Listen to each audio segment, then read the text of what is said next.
Hello दोस्तों, कैसे हो। उम्मीद है मस्त होंगे और अपनी पढ़ाई में व्यस्त होंगे।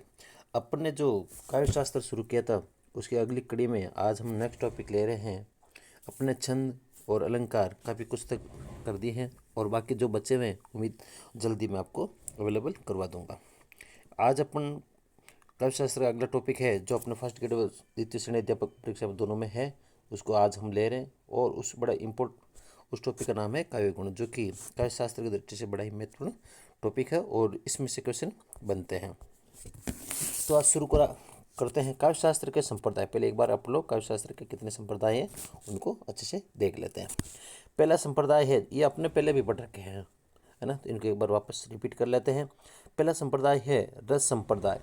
तो इसके संस्थापक है भरत मुनि और इनकी रचना का नाम है नाट्यशास्त्र और इनकी समय सीमा है दूसरी शताब्दी।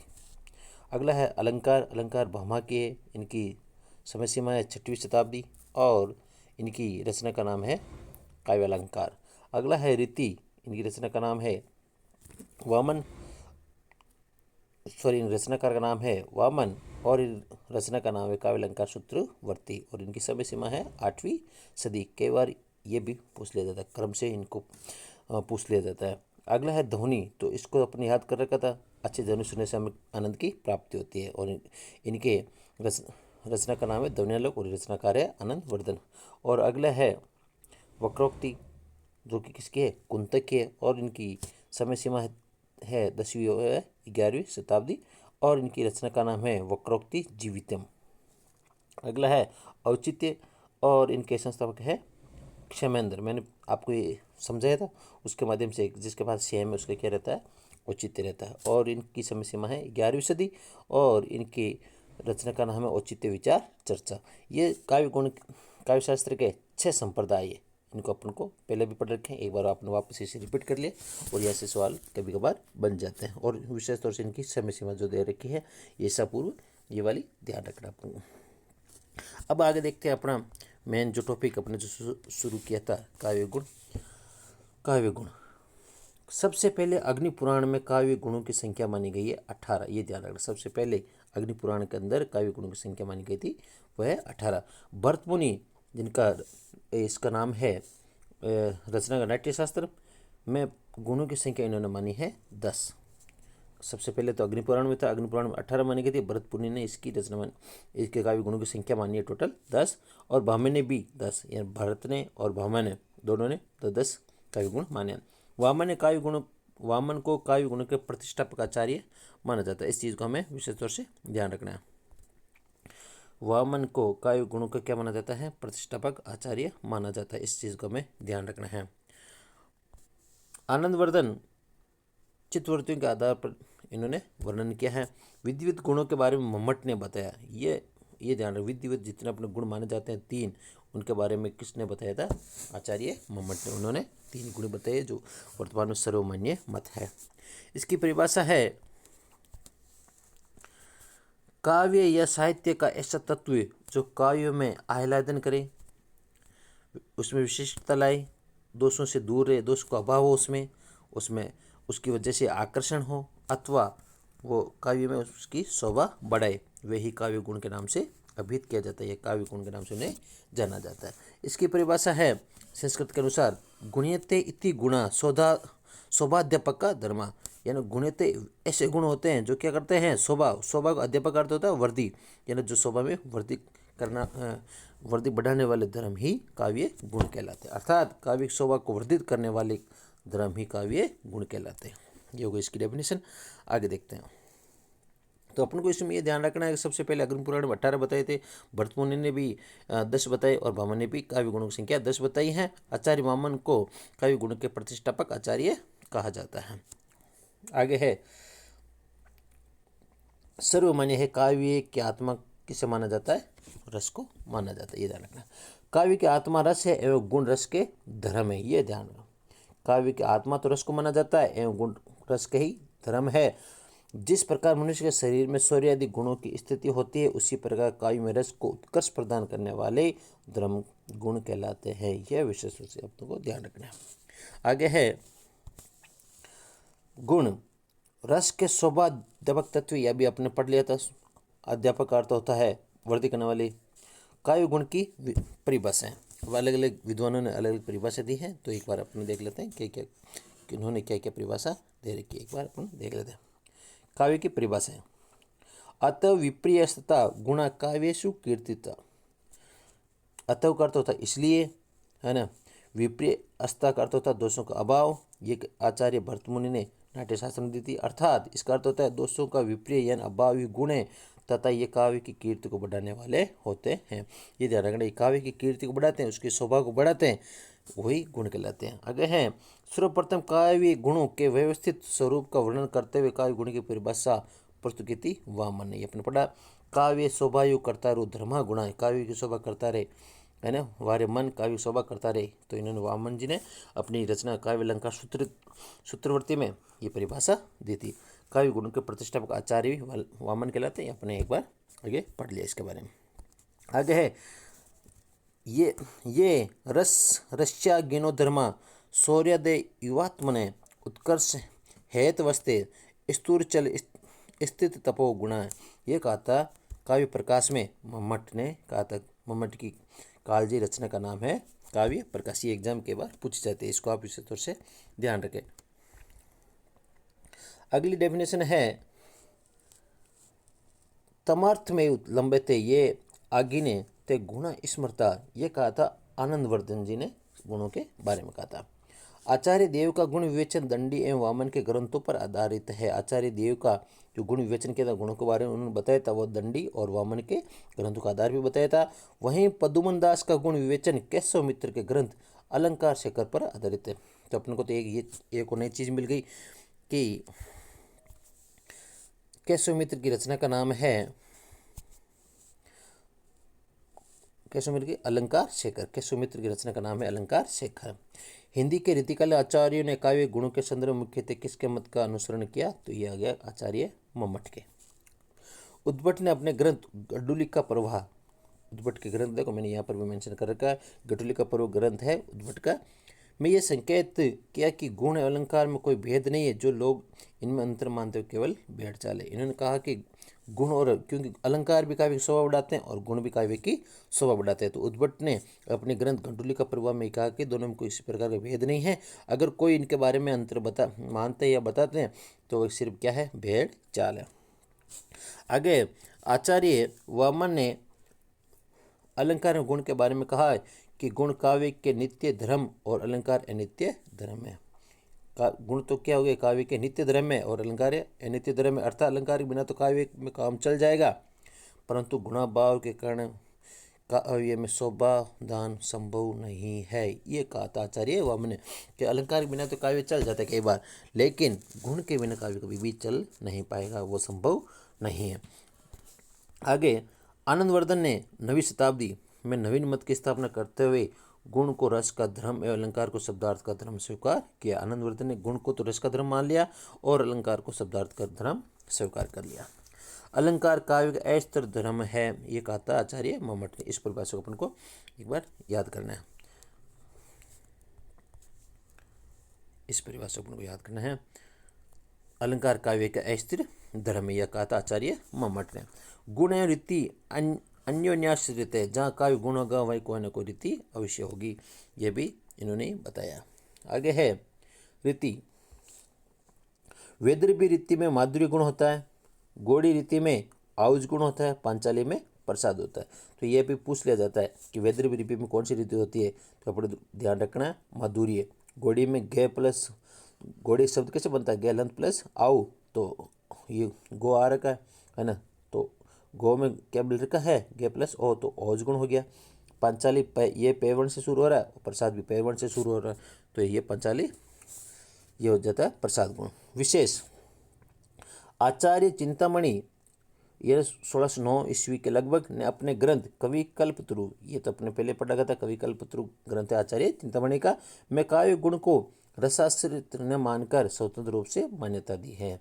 इन्होंने अपने रचना कवि कल्पतरु में काव्य गुण को रसाश्रित, रस के ऊपर निर्भर न मानकर स्वतंत्र रूप से इसको मान्यता दी है। मोस्ट कुलपति मिश्र ने इनके रचना का नाम है रस रहस्य में स्वीकार किया है कि गुण काव्य का ऐसा अनिवार्य तत्व है जिसके अभाव में काव्य में आनंद प्रदात्री सत्ता संभव नहीं है। ये इन्होंने कहा कि अपने रस रहस्य में गुण तो काव्य के ऐसा अनिवार्य तत्व जिसके अभाव में आनंद काव्य आनंद नहीं आ सकता।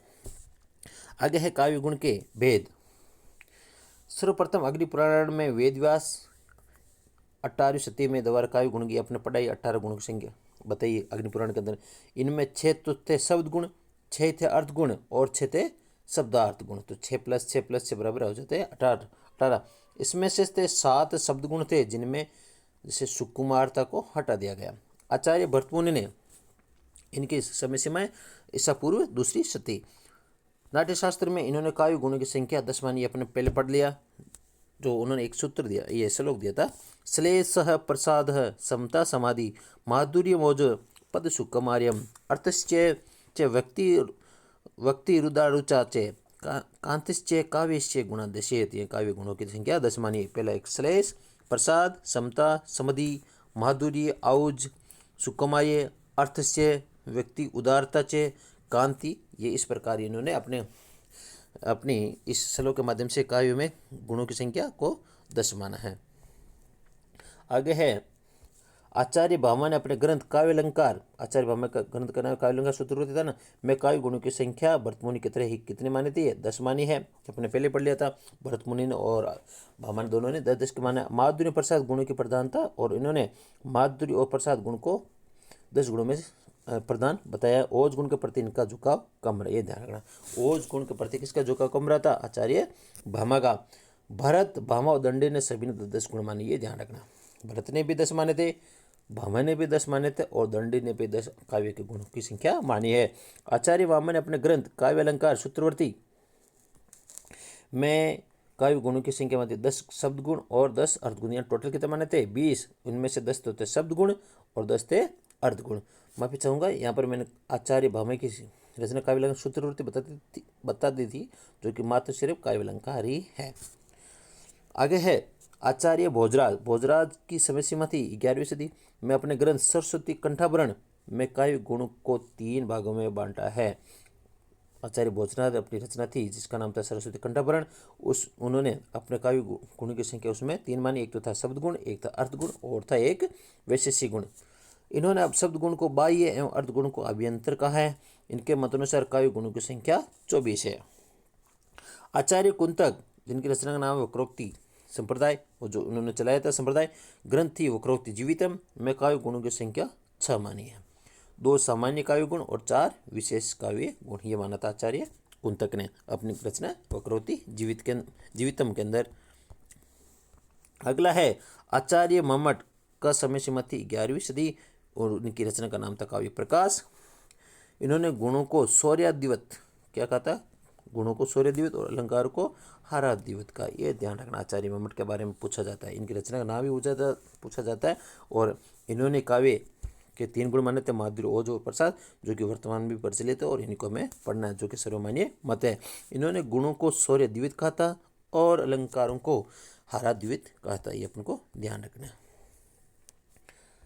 आगे है ऋतुकालीन आचार्य देव, जिसे देवदत्त भी कहते हैं। उनके समय जन्म हुआ था 1673 में और उनका देहांत हो गया था 1767 में। अपने ग्रंथ शब्द रसायन में काव्य गुणों की संख्या 12 मानी। देव ने कितनी मानी थी? 12। 10 भरतमुनि वाले और उन्हें 2 और जोड़ दिए, एक तो जोड़ा था अनुप्रास और एक जोड़ा था यमक। मोस्ट गुणों के संदर्भ में त्रितेत्री सिद्धांत पंडित जगन्नाथ ने अपनी रचना रस गंगाधर में दिया था। इस चीज़ को अपन को ध्यान रखना। एक बार इसको हम लोग अंडरलाइन कर लेते हैं, ये बड़ी ही महत्वपूर्ण चीज़ है। एक बार कलर चेंज कर लेता हूँ, आपको आसानी से समझ में आ जाएगा। गुणों के संदर्भ में त्रितेत्रीवादी सिद्धांत किसने दिया था? पंडित जगन्नाथ ने अपनी रचना रस गंगाधर में दिया था। इस चीज़ को अपन को ध्यान रखना। आगे अब लेते हैं गुण माधुर्य, जो कि शब्द बना है मधुर प्लस ये प्रत्यय लगाने से शब्द बनता है माधुर्य। इसका शाब्दिक अर्थ होता है कर्ण या चित्त का द्वितीय रूप आह्लादन, जिससे पढ़कर अंतःकरण मन द्रुत हो जाए, ऐसा आनंद जो विशेष ही माधुर्य गुण है। हृदय को आनंद एवं उल्लास से द्रवित करने वाले कोमलकांत पदावली युक्त रचना में ही माधुर्य गुण होता है। जैसे हृदय में क्या हो जाए, आनंद की प्राप्ति हो जाए, उल्लास की प्राप्ति हो जाए और हृदय एकदम उद्धृत करने वाली कोई कोमलकांत पदावली मिल जाए आपको, तो वहाँ पर माधुर्य गुण होता है। आगे माधुर्य गुण के बारे में आचार्य भिखारीदास की रचना का नाम है काव्य निर्णय में उक्त दोहा लिखा है। उनका अनुस्वार और वर्ग जुत सबे वर्ण अटक वर्गे अक्षर जामे मर्दु परे सो माधुर्य, जिसमें क्या हो, अनुस्वार और वर्ग जूत ये सब वर्ण क्या इनका मनाई हो और शब्द कैसे हो, मर्दु हो, वहाँ पर क्या होता है, माधुर्य गुण होता है। टे वर्ग एक से अधिक बार आवर्ती होने पर माधुर्य नहीं होगा। देखो यहाँ पर आ रखा था, अगर किसी भी पंक्ति में टे वर्ग की एक बार से अधिक बार आवर्ती हो जाए तो वहाँ पर माधुर्य गुण नहीं होता। और साथ साथ में संयुक्ताक्षरों का अभाव होता है, जैसे क्ष त्र ज वर, ये संयुक्ताक्षरों का अभाव होता है। द्वितीय वर्णों का भी अभाव होता है, खट्टा जत्था मत्था, ये भी इनमें प्रयोग नहीं होता माधुर्य गुण के अंदर।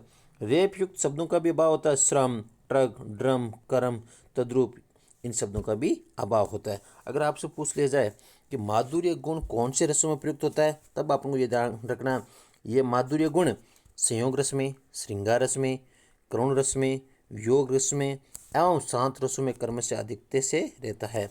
ये कहा था आचार्य मम्मट ने इनके बारे में कहा था। तो अपन को ध्यान रखना है, माधुर्य गुण संयोग में, श्रृंगार वरुण करुण और वियोग रस में इनका प्रयोग होता है। आगे निम्न आचार्य द्वारा माधुर्य गुण का अर्थ, देखो अलग अलग आचार्यों ने माधुर्य गुण का अलग अलग अर्थ बताया है, एक बार अपन उसको देख लेते हैं किन्होंने क्या बताया। भरतमुनि ने अपनी रचना नाट्यशास्त्र में माधुर्य का गुण बताया श्रुति मधुरता।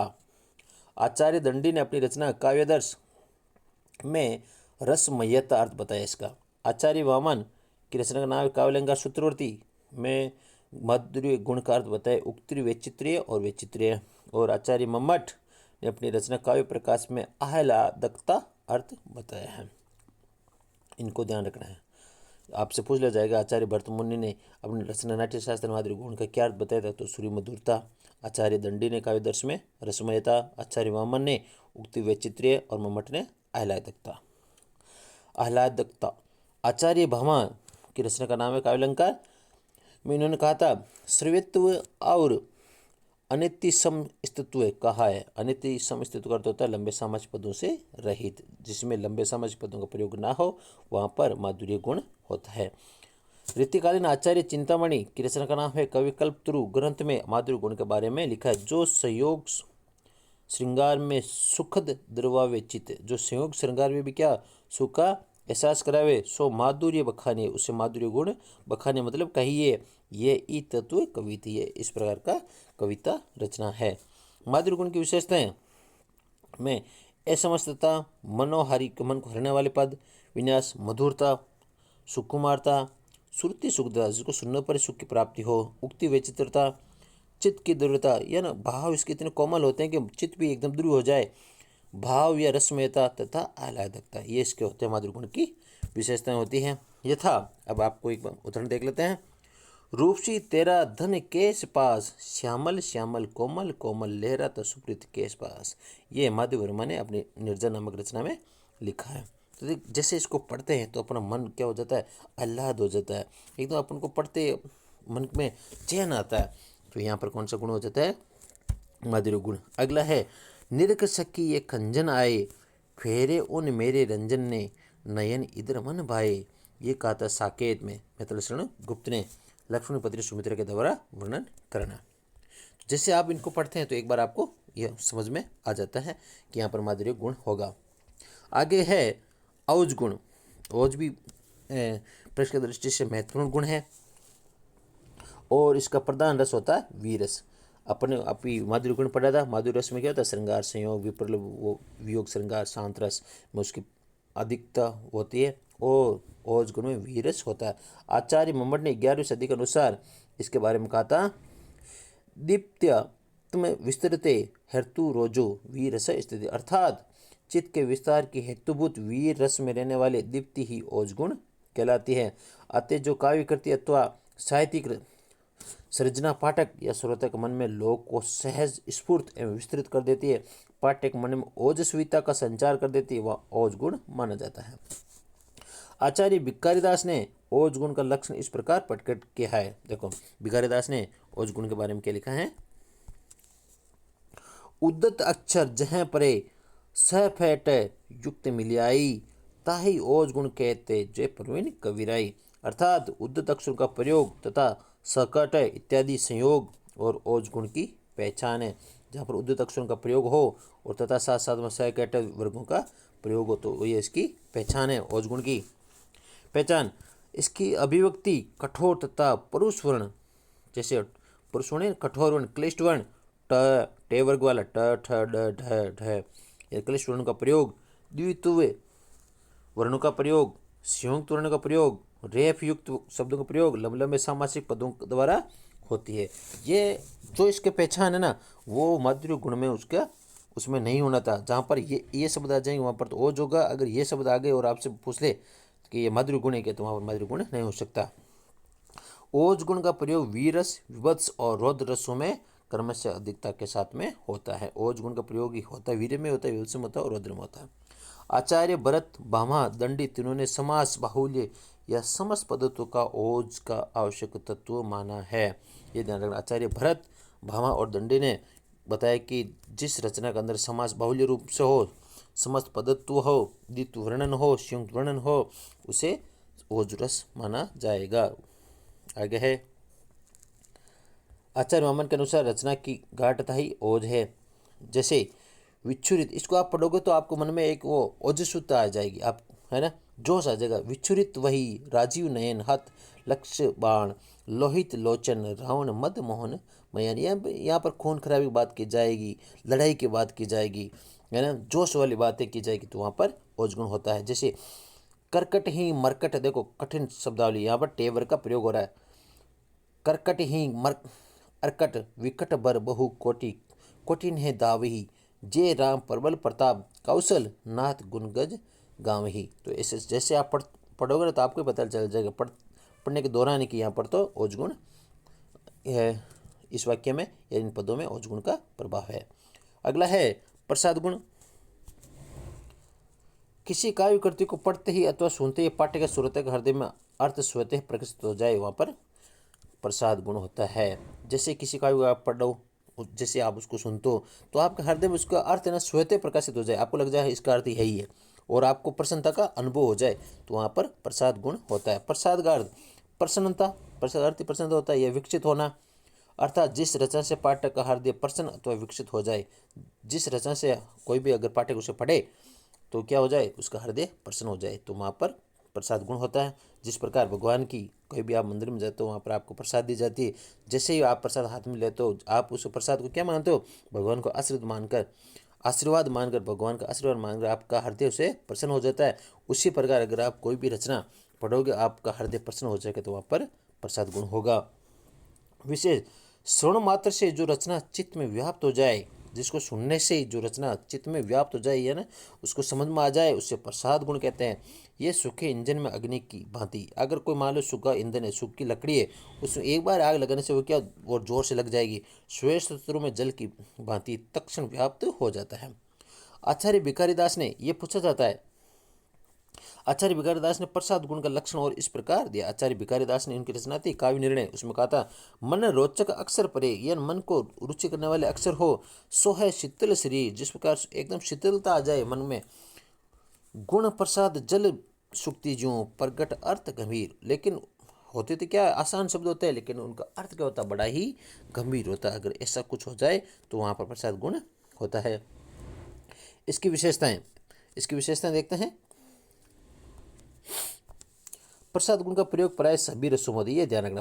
प्रसाद गुण का प्रयोग प्राय सभी रसों में होता है। अपने अभी माधुर्य पढ़ा था, माधुर्य में क्या होता है, उसमें शांत रस होता है, संयोग रस होता है ना, संयोग श्रृंगार रस होता है, वहाँ पर होता है। और अभी अपने देखा था, उसके बाद अपने ओज देखा था, वहाँ वीर रस था, विभत्स रस था, रौद्र रस था, उन्हीं में प्रयोग होगा। लेकिन एकमात्र रस ऐसा प्रसाद गुण जिसमें क्या होता है, सभी रसों में इसका प्रयोग होता है।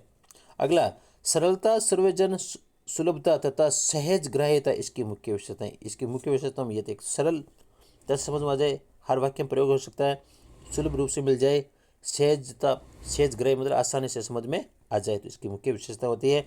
आचार्य वामन ने बंद रचना के शैथिल्य को प्रसाद गुण का, आचार्य ने कहा था बंद रचना की शिथिलता मिल जाए वहाँ पर प्रसाद गुण होता है। शैथिल्य प्रसाद काव्यालंकार सूत्रवृत्ति में ऐसा कुछ कहा था। आचार्य आनंदवर्धन ने कहा प्रसाद गुण में सभी रसों के प्रति समर्पक तत्व है। यह वामन ने कहा था, सॉरी आनंद वर्धन ने कहा था। आचार्य मठ के अनुसार यह पूछा जाता है, आचार्य मठ के अनुसार सूखे ईंधन में अग्नि के सदृश कौन सा रस होता है? तो होता है प्रसाद गुण। धुले वस्त्र में स्वच्छ जल के समान कौन सा गुण होता है? तो होता है प्रसाद गुण। सहसा चित्त में जो व्याप्त हो जाए वो रस होता है प्रसाद रस। सभी रसों सभी रचनाओं में रहने वाला प्रसाद गुण है, ये ध्यान रखना है। माफी चाहूँगा, कहीं कहीं मैंने वो रस नाम आ रहा है लेकिन मैं उस गुण के बारे में कहा जा रहा हूँ क्योंकि वो जल्दबाजी से एकदम उसे नाम निकल रहा है।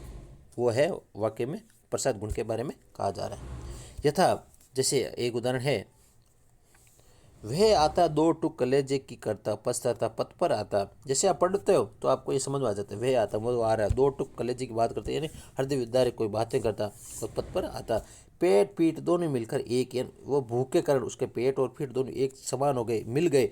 चल रहा लकुटिया टेक, मुट्ठी भर दाने को भूख मिटाने को मुँह फटी पुरानी झोली को फैलाता है। ये एक भिक्षुक नामक कविता है निराला जी की, उसमें ये उदाहरण दे रखा है। तो ये किसका उदाहरण है? प्रसाद जी का। ये ध्यान रखना है, ये विशेष तौर से ये इसकी विशेषताओं में से ये कहा था आचार्य मोहम्मद ने कि सूखे ईंधन में अग्नि के द्वारा के समान हो वो वहाँ पर होता है प्रसाद गुण। धुले वस्त्र में स्वच्छ जल के समान हो तो वो होता है प्रसाद गुण। सहसा चित्त में जो व्याप्त हो जाए वहाँ पर प्रसाद गुण। सभी रसों सभी रचनाओं में रहने वाला प्रसाद गुण होता है। इस प्रकार ये आज रस की क्लास है। ये आगे है उदाहरण, जिसकी रज में लोट लोट कर बड़े हुए हैं, घुटने के बल सरक सरक कर खड़े हुए हैं। परमहंस सम बाल्यकाल में सब सुख पाए, जिसके कर्ण धूल पर हीरे कहलाए। जैसे आप इसको पढ़ते हो तो आपको आराम से समझ में आ जाता है, आपके मन में इसका भाव समझ में आ जाता है। तो ये प्रसाद गुण हो गया। आगे देख देख की सुदामा की दीन दशा, करुणा करी करुणा रिधि रोए। सुदामा की दीन दशा देकर, दीन का मतलब गरीबी, दशा देकर करुणा करी यानी दया करी और करुणा निधि रोई। भगवान श्री कृष्ण के लिए शब्द आया करुणा रोए। पानी परात को छुयो नहीं, नैनन के जल सु पग धोई। ये पानी और परात को उन्होंने छुया नहीं और जिस प्रकार उनकी आंखों में से आंसू आ रहे थे उसी के माध्यम से सुदामा जी के पैर धोए। अगला है शिखा दोना मधुप कुमारी, मुझे भी अपना मीठा गाना। कुसुम के चने चूने कटोरों से करा देना कुछ कुछ मधुपान। ये कहा था सुमित्रानंदन पंत ने। अगला उदाहरण है विकसते मुरझाने को फूल, उदित होता छिपने को चंद। शून्य होने को भरत में, दीप जलता होने को मंद। या किसका अनंत यौवन, अरे अस्त्र यौवन। महादेवी उन्होंने अपनी रचना निहार में इसके बारे में बताया। तो आज की क्लास ये गुण से संबंधित थी। उम्मीद है आपको अच्छी लगी होगी। अगर कहीं पर कुछ बोलने में कोई त्रुटि हो जाती है उसके लिए मैं माफ़ी चाहता हूँ। अगर आपको ये क्लास अच्छी लगी है तो आप ज़रूर से लाइक और सब्सक्राइब करना। धन्यवाद।